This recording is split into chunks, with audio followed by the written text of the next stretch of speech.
Right, let's now shift focus to the latest on Sri Lanka, where there's not just economic crisis, a political crisis also there as well. Sensing protests and march near Parliament, the stretch leading to the Parliament has been temporarily shut now. Sri Lanka's Finance Minister Ali Sabri has resigned a day after being sworn in amid growing public unrest over worsening of economic crisis. Sri Lankan President Gotabaya Rajapaksa's ruling coalition lost its majority in Parliament today, after at least 41 lawmakers walked out of alliance amid growing unrest over an economic crisis, according to parliamentary proceedings.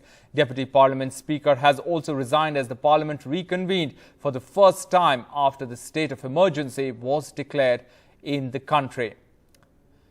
Now, let's go across to our guest. Joining us on the broadcast is Sri Lanka's Member of Parliament, Shanakiyan Rasamanickam. He's the Sri Lanka's Member of Parliament. Sir, thank you very much for speaking with NDTV. You know, Sri Lanka's Finance Minister has resigned a day after being sworn in. President Rajapaksa's ruling coalition has lost the majority in Parliament. Deputy Speaker has resigned. So there is not just an economic crisis, but a political crisis in Sri Lanka as well. What's the way out, sir?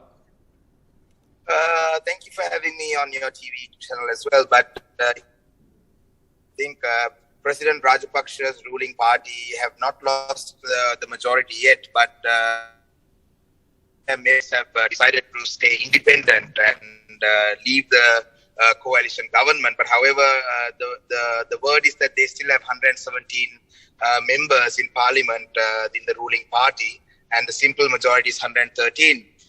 But however, I think the economic crisis has gotten to a state, has led the country to a state of anarchy, because people are on the streets protesting and demanding that President Rajapaksa resigns immediately. And the slogan "Go Home, Gota" has been widely gone viral, and people around the world, Sri Lankans around the world, are protesting in their respective countries, demanding that President Rajapaksa resigns immediately. But however, instead of listening to the people's voice, the cabinet ministers have decided to resign, tender their resignation, and I think President Rajapaksa is hoping that that would satisfy the constituency, and that people will accept that as a solution. But however, it was 2 days ago where the cabinet ministers have resigned, except for the Prime Minister. But Yes. the protests on the street have only intensified. And today, I was lucky that I got out of the parliament premises before the protests started. But however, the government is now trying to shift the blame onto the parliament as well. Whereas President Gotabaya Rajapaksa took over all the power, most of the powers of the parliament under Yes. his executive through the 20th Amendment. So Sir. the President Rajapaksa is to blame completely for all that's going on. The entire crisis was man-made. It was a man-made crisis. They can blame the COVID pandemic, but it was all poor fiscal decisions that they took.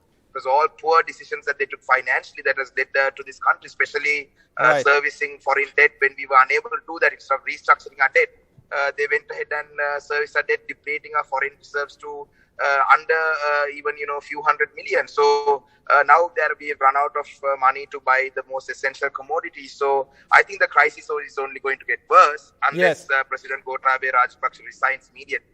Right. So, sir, you want, and the opposition parties want, President Rajapaksa to go. They have rejected the proposal of a unity government. So who can fix the problem, sir?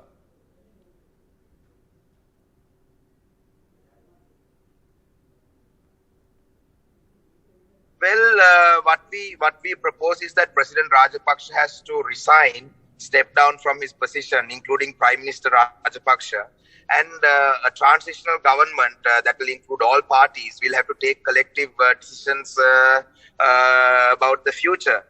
But all opposition parties are not willing to accept the leadership of President Rajapaksa. He has invited all parties to come and join a cabinet under his leadership and under the Premier's leadership. But all opposition political parties have rejected that proposal, because the people want that the President Rajapaksa, people want President Rajapaksa to resign. So we have to listen to the people's voice. We have to stand by our people. And if President Rajapaksa agrees to resign, then we can speak about how we can form a transitional government at least up to a certain point, which can then take the country out of the current crisis, and then we can think about the future. Because right now, going for elections is not the most wisest option either. So President Rajapaksa needs to get off the high horse and has to agree to resign and listen to the people's voice. If not, I think this crisis is going to get worse and worse, and we are worried that it'll even pave way for a military rule, and maybe that is what some people want, because people are protesting constantly, and if the people's voice is not heard, it could go into a situation where Right. Mr. Rasamanickam, you're talking about people. Now, people are coming out to protest despite the emergency being imposed. That means there's a huge resentment among people. Who is talking to the people at the moment? Well, all these protests that are happening and people coming out, they are coming out on their own. They're not motivated by a political party. They're not motivated by a trade union. They're not motivated by any individuals. They're coming out on their own. And also, the emergency law is still not constitutional, because the emergency law needs to be presented to Parliament and there has to be a vote on it. And then Parliament needs to approve emergency law. It's just that the President's media division has announced that there is a curfew and called police curfew, which is unconstitutional, and people have shown no respect to the curfew that the president called upon, and people were out protesting while the curfew was in place. And president has declared emergency, but it's not still constitutionally approved, because Parliament needs to have a vote. And today, I think in Parliament, the request was put forward to have a vote on the emergency law, but I think the government is postponing that, because if they have to go for a vote, that it might prove that they may not even have majority in Parliament. That right now they claim that they have 117 members, but if they go for a vote and if they lose that, then the country falls into further political turmoil. Yes. Mr. Rasamanickam, one final question to you. India has recently extended a $1 billion line of credit in addition to a previous $500 billion line of credit given in February. India has also sent food and fuel to Sri Lanka. How important is India's help, and is there anything more India can do? Well, we are as a citizen of Sri Lanka, we are very thankful to India for the assistance provided, because I think India, without the line of credit from India, I think people would be starving, and there would be people dying out of starvation, and the entire country would have come to a standstill without any fuel or anything like that. Even right now, even though we have a fuel crisis and an electricity crisis where we face power cuts and shortage of fuel, there is still some access to fuel and electricity. But without the line of credit from India, I don't think we would have any fuel or electricity.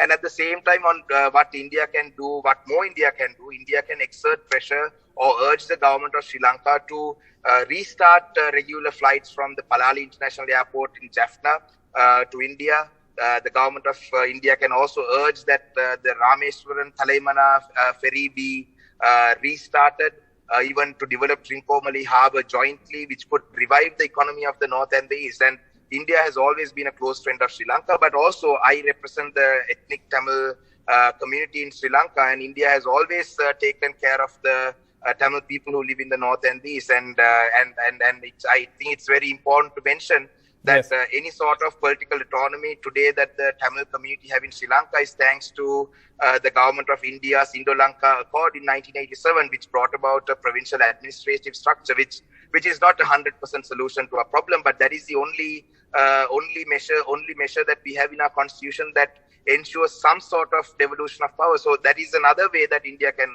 help, is by, and most recent visit, Dr. Jaishankar, the External Affairs Minister, urged the government of Sri Lanka to hold the provincial council elections and also to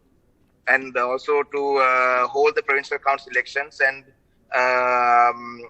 ensure that there is proper devolution of power. And because the government of Sri Lanka is not fully implementing the 13th Amendment in the Constitution, which came about from the Indo-Lanka Accord. So it's an international agreement. So we have asked the government of India to urge the government of Sri Lanka. So why I say that it's important for the economic crisis is that there is a large amount of Tamil diaspora who live out of Sri Lanka, who were chased away from this country, who fled the country due to the riots that happened, the civil unrest that happened in the country. And the diaspora community's investments into this country could also be another way of reviving the economy. It's also another way of collecting foreign exchange. But they're not going to invest in Sri Lanka until there is a political solution in the country. And India has played a part in the past, and we would like to see if one more thing that India can do is to urge the government to resolve the long-standing national ethnic question that has divided this country. And that has divided this country on ethnic lines. And as India, as being a neighbor, friend to Sri Lanka, I think that is one more thing that India can urge, and India is doing that. It's not that India is not doing that. India is doing that, but if some immediate action could be taken, and if that can be resolved immediately, which is quite possible, we might have another alternative. I'm not saying that is the only option. We might have another alternative to come out of this economic crisis. All right. You've raised a number of points there, Mr. Rasamanickam. Thanks very much for joining us and speaking to us. So, Mr. Rasamanickam saying that Mr. Rajapaksa needs to go, and then a transitional government can take charge and find a way out of this economic and political crisis that Sri Lanka is currently facing. We'll wait and see whether that happens at all, and how does Sri Lanka finds its way out of the crisis it is in at the moment.